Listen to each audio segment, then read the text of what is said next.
Welcome back to Pro Wrestling Throwdown for the week of May 23rd, 2021. This is Luke the Big Dog Williams. I'm Caleb Black, along with our in-studio producer, the Mighty Max Fury, and our new in-ring correspondent, Quicksilver, and we are talking the Intercontinental Title Tournament, bracket number 4, semifinals and final rounds. The 4 competitors going on in this tournament are Gold Dust, Booker T, Kofi Kingston, and Owen Hart. Luke, you won all 4 rounds in the previous tournament, so you get to pick who you're sticking with since they're all 4 of your picks. So wait a minute. I won all 4 matches in the first round. You did. Yep. Clean sweep, daddy. All right. Matchup is Kofi versus Gold Dust. All right. You get to pick who you're rolling with. I will roll with Kofi Kingston. I figured that was. And I will defer to you. Okay. So Gold Dust. We'll go with the minute mark. All right. Gold Dust. Cockles. Cornbread, damn it, cornbread. I love Gold Dust. Gold Dust was given the Intercontinental Championship when he knew he was never going to be considered to be the world champion contender.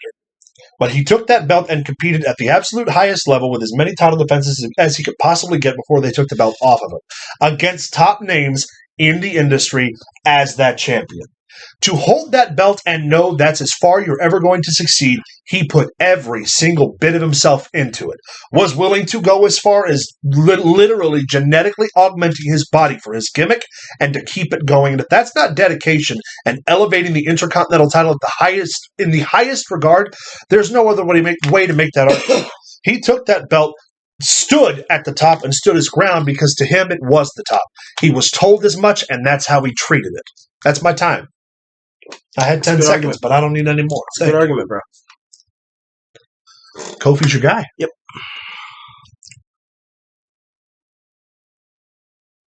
Kofi Kingston, during his Intercontinental title reign, was on top of his game even more. I think he's still on top of his game, but I think then it was fresh. He was hungry. That was the perfect time to pull the trigger on Kofi Kingston. Kofi Kingston come back to win the Intercontinental title after the Randy Orton debacle, yep. which is a testament to Kofi Kingston because anyone else who was in that predicament and had that happen to them wouldn't have got back up off the ground yep. and then took a championship and made it something. Yep. Kofi Kingston is probably one of the 3 best Intercontinental champions of our modern era.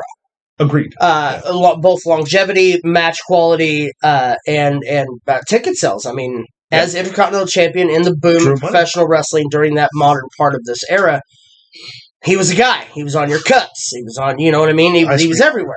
Not to mention, the tag teams with Evan Bourne and stuff. But Kofi Kingston, one of the best Intercontinental champions. Yeah. No arguments here. Either way, again, that's an interesting one. It's kind of hard to pick. Yeah. Both are viable arguments, yes. I think, really, yes. at this stage of the game. There's still a little bit more for both of them that can be said, too. Yeah. Oh, yeah, 100%. I already know what my pick. What would your pick be? My pick would be Gold Dust, based on the argument alone that he did know that was as high as he could ever go, and didn't care.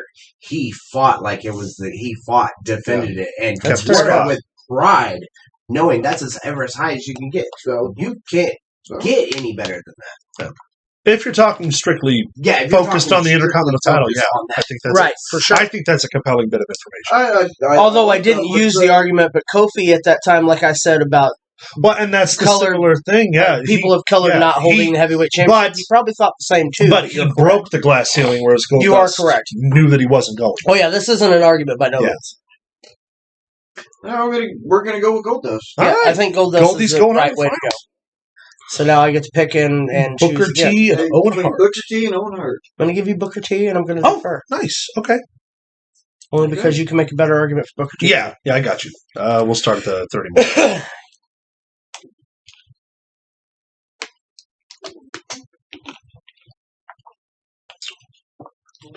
Booker T was the only number 1 draft pick from WCW to come over to the WWF because he didn't want to sit at home and didn't want to make money doing nothing. He came in immediately and hot-shotted himself into a main event picture, and this was still at the time where the Intercontinental title was the number 2 title on the list. Held that title multiple times, even later on in his career. As the second-tier champion for both brands, Raw and SmackDown. Again, this was going into the brand extension. Booker T wrestled Stone Cold Steve Austin, The Rock, Triple H, Kurt Angle, Kane, The Undertaker, Eddie Guerrero, Chris Benoit, Randy Orton, Christian Cage, Edge, you name it, every single name had to go through Booker T at least once.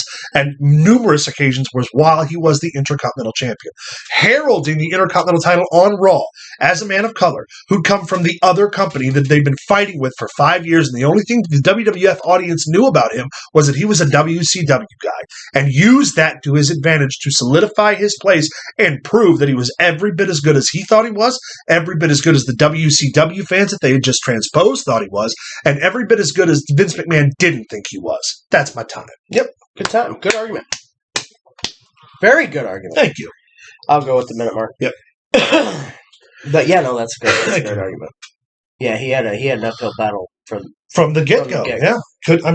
What was he going to do? Of course, that's a good argument. Yeah. Of course, I'm going to use some of that here. Owen Hart. While, like you were saying about Booker T having that uphill battle, Owen Hart's entire career was an uphill battle. He had lived in the shadow of Bret the Hitman Hart, his older brother, who star power far exceeded Owen's. Now, if Owen had not tragically passed, I believe that would be different. Owen Hart, while many people have held the Intercontinental title, Owen Hart was the Intercontinental Championship. His Intercontinental title reigns, and I dare say this, are more memorable than Bret Hart's Heavyweight Championship title reigns, in my opinion, statistically. Owen Hart went up against people who, in the Intercontinental title picture at the time, who all went on to become WWF champion, except Owen. Owen took the Intercontinental title and said, you guys are doing that. This is my title. Yeah. I'm going to make this mean something. Yeah. And he did. Good argument.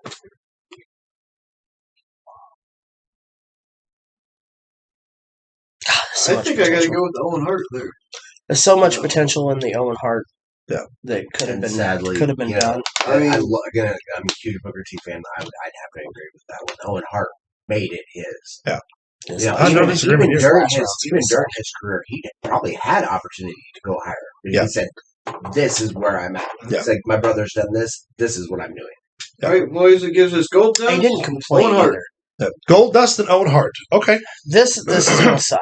30-second intro and a 30-second rebuttal still? Sure. Okay. I'll go with the 45 mark. Okay. Gold Dust had to work underneath the shadow of Dusty Rhodes, who was by far and large the biggest name in professional wrestling at the period of time in which he was introduced. Again, couldn't find his place in WCW, couldn't find his place in the NWA, came to the WWF and took a gimmick nobody else wanted. Used it to elevate himself to the Intercontinental title and had feuds with guys like Roddy Piper for that championship. Gold Dust is the Intercontinental title standard because no matter what they threw at him, he did it. Damn. Go ahead. I forget it was 30 seconds. Yes, it is. Yeah. Over here. Owen Hart also lived in a giant shadow of a former family member.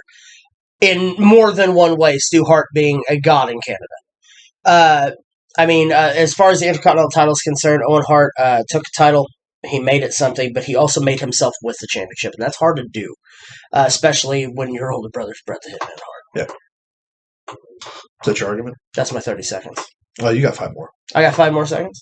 Baba Booey, Howard Stern. All right, here's my counter argument, and I want you to go with it because it sounds a little rough. Okay. We got to see Gold Dust's Intercontinental title career from start to finish. Yes. We got to see every single bit of it. Yeah. There's no speculation left on what it could have been. There's no speculation left on what it was supposed to be or where it was supposed to lead. We got to see him work for it the entire time. Owen Hart's tragic passing ended his Intercontinental journey before it was done.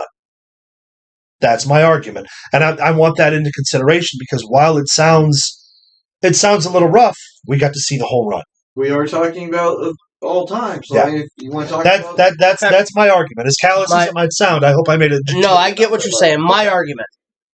While yes, we did get to see Goldust's run, and Owen Hart's passing was tragic and stopped us from seeing his Intercontinental journey. We also got to see what happened after those Intercontinental journey with Goldust, and we didn't get to see the potential of Owen Hart. That's true. Owen Hart could have went on to become one of the greatest champions, regardless of the title of all time, especially the Intercontinental Championship. Yeah. That's the only argument I'm going to make. Okay. because it's fair. Yeah, on that's a both fair sides. argument. Yeah. But yeah, no, I totally agree. Yeah. Yeah, on both sides of that coin. Yeah. There's so much that's thrown out there that is all speculation at the point because we have one wrestler whose tragic passing stunted that, and we have another wrestler who not getting the right opportunities stunted that career path. I So, agree. I mean, honestly, we're on even footing right now. It's a hard sell.